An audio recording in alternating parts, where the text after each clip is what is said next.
welcome to the show and thanks a lot for joining. Could you please tell us about yourself? Yeah, thanks, Gary, for having me. It's my honor to be on here today with you as well. My name is Shen Yi. I'm a researcher at Asia School of Business. I graduated with degree in criminology and also international relations and just security studies in general. So my research interest falls within this field, but also over the past few years, I touched on social studies, doing stuff on labor rights, and also like um, for my role here at Asia School of Business, we did a flagship project studying COVID-19 impact on the roadside economy, which is hawkers in Malaysia. Yeah, these are actually very interesting questions. I didn't know answers to all this before we did this research. Like I also thought the same as you do, like they are free to set up their markets wherever they want as long as the pasar malam, but it's actually not quite true. Like space has to be negotiated. So different pasars do have different rules. So what I'm sharing might not be applicable to all pasars in Malaysia. I'll just give some examples that from hawkers that I spoke to during this research. So for pasars, for a hawker to get into a pasar, they need to there's like several ways that they can start setting up a store. First thing is they get this space from someone who owns the space. So owns meaning like it's generally knew by people in the pasar that this space is owned by, let's say, like person A. So like let's say person A, they work 6 days a week, but on the seventh day like the space will be empty lah. So like on this day, if let's say if person B wants to be a hawker and then they don't want to have this like they can't get a spot in the pasar yet, so they'll try to go to ask hawkers that's already existing in the pasar and ask like, do you have any space that you will not be hawking? If so, can I rent your space for that day? So let's say person A doesn't come on Sunday, so that person B can negotiate with hawker and say like, hey, if you're not here on Sunday, can I take your space on Sunday? And then we'll negotiate the price, like how much you're gonna pay me to get this space. Because hawker space is actually limited. So to say that limited means like they might not be able to get hawker's license for various reasons. Like let's say DBKL, they already freeze giving out hawkers permit for years already because there's too many hawkers to say in the city. So they just freeze permits already. So it's you can't get a hawker's license to actually set up a store. And also like limited space in pasar itself, because pasar they usually regulates like if there's already someone selling for example nasi lemak in this pasar, it will be very difficult for another hawker who wants to come in and sell nasi lemak, because that creates like this competition that's not always healthy, because pasar sometimes it's just like a community serving this neighborhood, and then they usually don't allow people to sell same things, because some hawkers they might be already there for like decades, and then it will be like not very disrespectful for you to just bring in another person that's selling the same thing, because that creates competition. And also like they want to be more also like pasar. Okay, sometimes it's hawkers organizations who organizes this pasars, so they also want the pasar to be offering different services, goods to attract people to come. So they usually won't like have people selling the same thing. So there's limited space as well. So space has to be negotiated. But just now you mentioned about COVID-19 struck in. It does definitely change the whole landscape of hawker culture. Even though I do have this opposite feeling where isn't that because in the public space, therefore it become much more easier because social distancing and because public space, and apart from they decreasing the volume or amount of the hawkers, they can actually still ongoing because it's open air. I mean, is that the main issue? I mean, of course, in the early stage of COVID, everyone like scared out of it, but then after that, because of social distancing, isn't that hawker culture works better than restaurant or enclosed environment? I think for this question, it kind of depends again. Like what type of hawkers that we're talking about. So let's say if it's kopitiam hawkers, the experience will be very different for them, because in a kopitiam, there's only like so much space you have, right? Like let's say it only fits 10 tables, that it only fits 10 table. And after the pandemic, when there's an emphasis on, hey, there needs to be social distancing and whatnot, and also like I think last time Malaysia's SOP was like 1 meter away apart, like tables have to be 1 or 2 meters apart. And then that kind of like shrinks it to, like, let's say you can have 10 tables, now it's only 5. So it became hard for them to actually have customers staying in there. So also like the restriction of like you can only have 2 persons sitting at one table. So like a family of 4 can't dine in, for example. And then also like when the restaurant is too crowded, like when the kopitiam is too crowded, people don't want to go in because they're scared. And so things like that, it kind of affects sales also. So like we have hawkers who told us that like in the past they used to be able to sell like over 80 bowls of noodles a day, and then when the pandemic strikes, they only sell like 20 bowls a day. Like it became really hard to predict the sales of the day.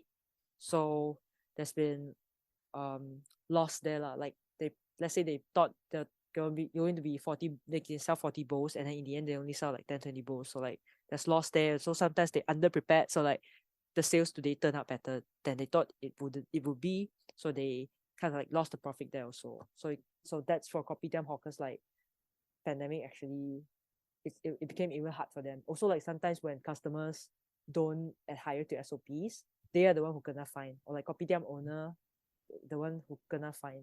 And then there's also cases like kopitiam owners were so like worried about what because of like unclear SOP instructions, they are so worried of getting fined. So they'll be like, okay, let's just close for like another week or so until things get a bit better, then we reopen again, just in case, just to be safe that we don't get any like compound tickets and things like that.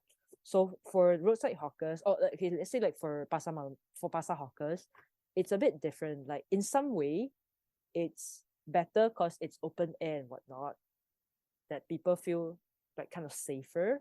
But also there's like downside to it, because like people think it's too troublesome that I go to pasar, I still have to like scan my temperature, have to do all these SOPs and whatnot just to go buy a fish. It's too troublesome for them. So like they also reported like there are less people going to the pasar actually because of all this like SOP that's so troublesome. And also like with the social distancing you just mentioned, like have to be 1 meter away from everyone. And then there's also like this long queue at stores that kind of like lengthens the whole process of like just trying to buy like vegetables and what. So not like people find themselves, oh my god, I'm actually spending more time just queuing in this line to buy vegetables and whatnot. So it didn't really work out for some of the hawkers also. Like they see customers just, wow, the queue is just so long, I'm not gonna buy it today, things like that. Like they do lose customers over it also. So it really depends. So the social distancing in this case, where I imagine it would be ideal strategy because it's open air, it doesn't really work out because I think what's really worsened it is because the queue is no longer convenient. You know, the buying things, the ways of buying things is no longer easy. So I guess that's the reason, delay the whole transaction. That's the problem. Yeah. Interestingly, you mentioned about this. Of course, the business of the existing hawker community, they got affected.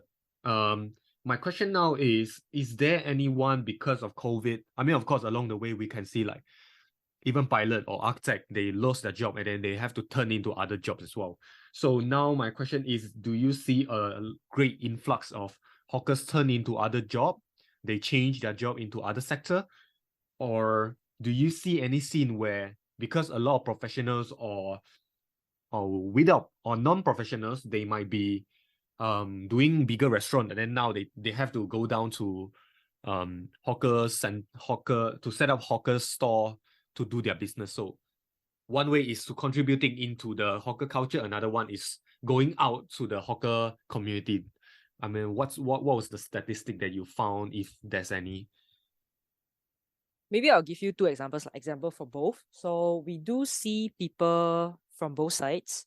So for hawkers who are trying to get out of the hawking community, they told us that like actually pandemic is a really good reason to motivate himself to get out of hawking, because like he said that I always wanted to get out of hawking, but I just couldn't, because I've been too comfortable working as a hawker, and this is what I've been doing for my whole life.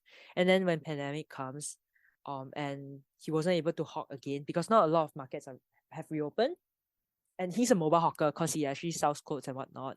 And that's why I mentioned earlier that if you're not selling food and whatnot, it's more ideal for them to actually travel around to different places, to see to serve different crowds, so they can get more sales. And there's not a lot of markets that reopened during pandemic, so he told us that he actually had more time to kind of figure out what's the things that he can do and he wants to do. And he actually took this time to prepare for to get a tour guide license, and he had the time to like study and then like go to take exam and then like start to prep himself for a new career. So that's something we heard that from people who kind of upskill themselves. That we also have another respondent that say like, oh, because like this pandemic, actually now I'm taking like online classes to learn about forex trading and whatnot. So it was a chance for them to take up things that they couldn't do previously. And then for people who joined the hawking community after pandemic, we do have a respondent who was a musician, used to play it was a musician, and then when pandemic strikes, they just started hawker store selling food because it was easier for them. And also like in the news that DBKL actually hand out temporary licenses for people who wanted to do hawking around KL, to sustain themselves during this time. And then there's actually like over tens of thousands of over 10,000 I think applicants applying for it, so they can like sell something on the streets. And then DBKL also like they they loosen the restrictions They was really strict about it actually. Then during this time, because like they just want to try to help the rakyat, so they loosen the restrictions that you can actually sell anywhere as long as you don't congest the streets and whatnot. And there's actually a lot of people that have become hawkers. We also see that in our research as well. Yes, actually, thanks for asking this question. I think it's a very important question, and we actually do have answers in our research for this. So, from the hawkers organization side, we have heard from president that says like they actually do offer their members upskilling classes. Like they actually bring in people to train them, and like just giving them counseling sessions and whatnot, like to like if you have any trouble or like you have anything that you need help, you just like they have a way to approach someone to ask for something. So they like the good thing is opportunities are there. They actually have someone to reach out to.